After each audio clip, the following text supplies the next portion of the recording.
তুমি বলে দাও তো অপশন আপনাকে হাই দাও তো আই দেখো তুমি হাই দাও আর আমাদের থেকে মেনুগুলো দেখো তো দুটো একটা করে দেখো হ্যাঁ দুটো আলাদা দেখো দুটো মেনু দাও দিয়ে আসছে না দুটোকে তুলে দেখো ও এরকম করে আচ্ছা দেখো আচ্ছা মনে রাখো আচ্ছা আচ্ছা না ক্লাস করো नहीं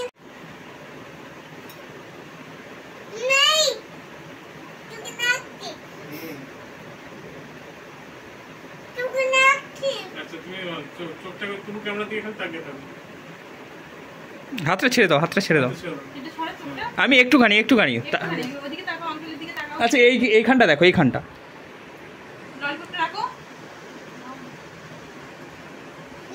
ঠিক আছে থাক না হাতে থাকো অসুবিধা নেই ভালো লাগে তো বাচ্চাদের ললিপপ কিন্তু সমস্যা নেই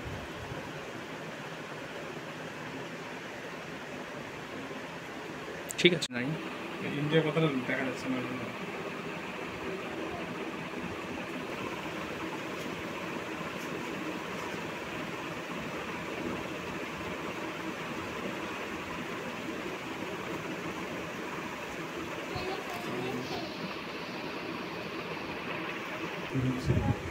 এটা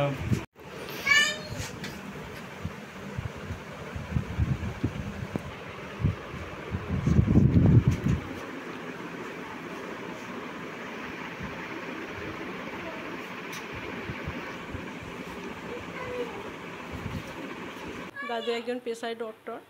উনি যখন আসতেন ওনাকে সব কিছু শোনাতেন এটা হয়েছে বাবার কাছে হয়তো কিছুটা বলতো মায়ের কাছে বলতে চাইতো না কিন্তু মেনলি মাই এইটা করিয়েছে আমি যদিও বা পড়াতাম কিন্তু মা রেকর্ডটা পুরোটাই মা করিয়েছে 130টা কবিতা পুরোটাই ওর মায়ের সাফল্য ওটা কারণ আমি বললেও আমার কাছে কবিতাটা বলতে চাইতো না বলতো দাদুর কাছে আর মায়ের কাছে আমার কাছে মুখস্থ করে নিত একটা কবিতা বারবার আমাকে বলতো আবার বলো 8 বার 10 বার আমি বুঝতে পারতাম ওইটা মুখস্থ করছে তা নাহলে আমাকে কেন এতবার বলতে বলবে তখন আমি ওর মাকে বললাম যে তোরা এক কাজ কর এইটা রেকর্ড কর আমার মনে হচ্ছে ওর কিছু একটা হবে বলাতে ওর মা এটা শুনে ওর মা 2-3 দিনের ভিতরে রেকর্ড করে ওরা যেগুলো সব যেমন করে সেই সব এশিয়ায় ইন্ডিয়ায় সব নাম পাঠানোর পর ওরা সেটা ভেরিফিকেশান করে অ্যাকসেপ্ট করলো পড়াতে আমাদের সব এইগুলো এলো তাতে আমরা খুব খুশি হলাম খুব গর্বিত হলাম খুব ভালো লাগলো ওপরওয়ালা ওর মাথায় হয়তো এমন একটা জিনিস দিয়েছে ও সেটাকে নেওয়ার ক্ষমতা রেখেছে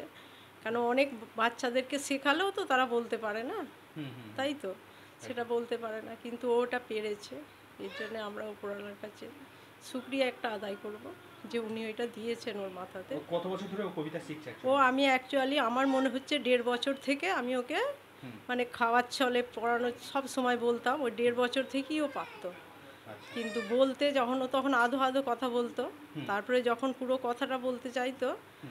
তখন গিয়ে পুরোটাই মুখস্থ করতো অনেক বড় কবিতা রবীন্দ্রনাথের কাজী নজরুল ইসলামের অবনীন্দ্রনাথ ঠাকুরের এইসব কবিতাও ও মুখস্থ করেছে হ্যাঁ 12 লাইন 14 লাইন 16 লাইন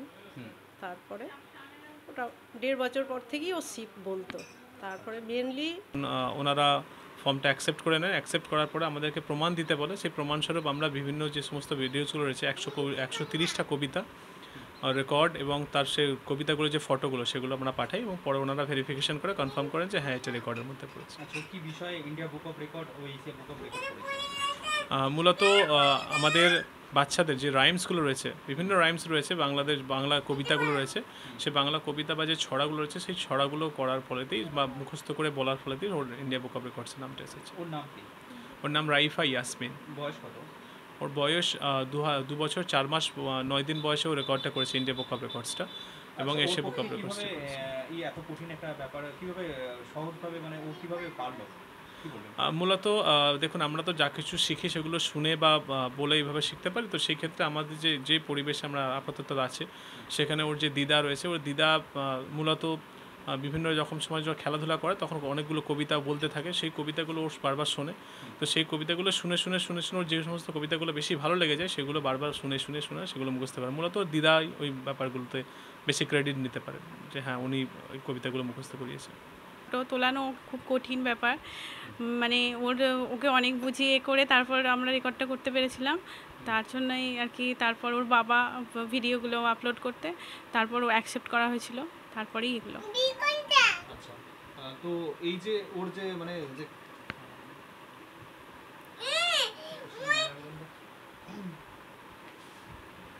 আচ্ছা ওর যে এই